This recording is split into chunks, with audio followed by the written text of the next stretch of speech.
I'm very excited about our next guest. I've been a big fan from afar of both music in the way back when and what he's been able to do in and around radio with Eon and so many other things. And, of course, he's worked with John Farnham. I speak, of course, of Glenn Wheatley, who joins us now. Great man, hello. Thank you for coming on the show. Now, Hey Mate is a big concert that's coming up where you're going to get one hell of a lineup.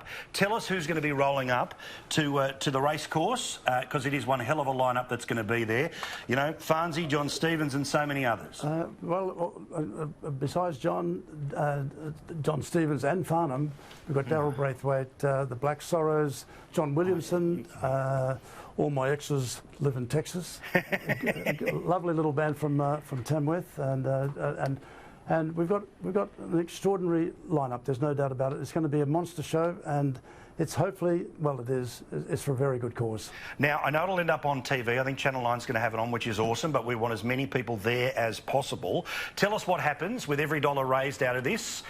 You know, what happens? Well, this is the second one we've done. We did a Hey Mate show late last year, and the funds go to rural aid, and together we look at the distribution of where they all go to.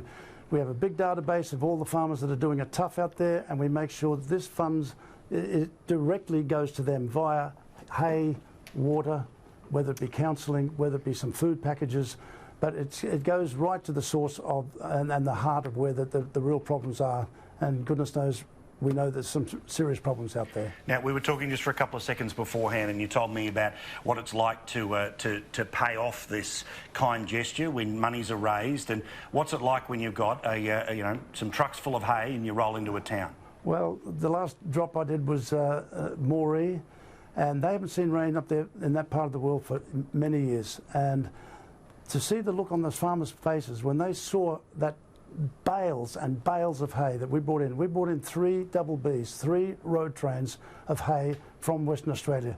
It's hard to find hay these days. New South Wales got none left. Queensland's got none, very little.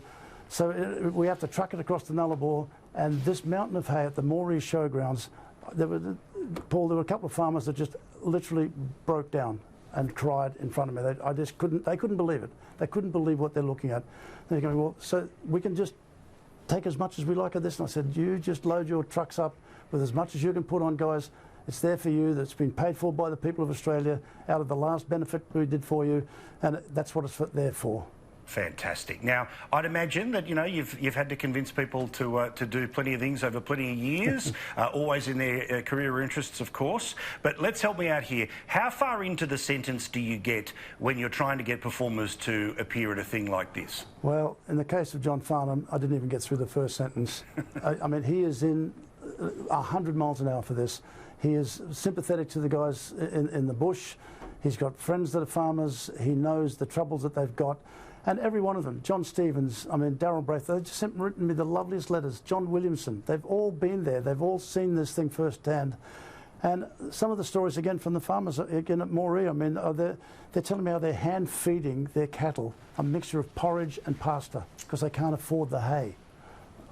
It just breaks your heart. And they're bringing their 4-year-old daughters up and saying, you know, this girl has never seen rain. This little girl does not know what rain is.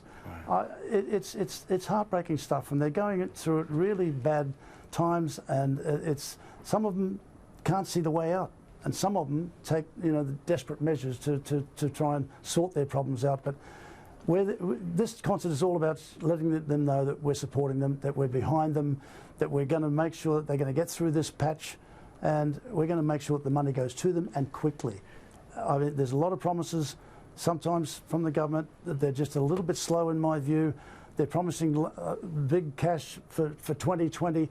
That's too far away. They're in trouble now. They need help now. And that's what we're going to do. And we're nimble, we're quick. When that money comes in from this event, it goes straight to buying the hay, and it gets straight into distribution to where it needs to go. Such a good story. Mornington Racecourse in Mornington, Sunday, the 15th of December. You can get an awful lot of people in there. Are tickets available now? Are they going to wait a bit? Absolutely no. Ticketmaster, please go to Ticketmaster and buy your tickets now, because this is going to be one hell of a night. We're calling it a Christmas bash for the farmers. It's 2 weeks before Christmas, and we're going to make sure this is going to be, for some, a memorable Christmas. Now, a Farnham tragic who's a dear friend of mine called Trevor Long, he'll be watching us right now. Now, he can always judge how big a Farnham concert is on the number of bagpipes that are in attendance. Give me the bagpipe count for this one. How many bagpipes will be there for this one? This is going to be a very special version of You're the Voice that we're doing. I'll give you a little bit of a hint. Didgeridoos may be involved. Oh, wow. So this is, I'm giving away a bit, but no, we always judge a gig by the size of the car park, not the size of the number of bagpipes. OK, well, I'll tell you what, whether it be at 1 or 100, it's always awesome to see. Glenn, thank you so much. All the best. We'll plug this like the wind between now and December. Thank you, Paul. Thank you very much. Good on you.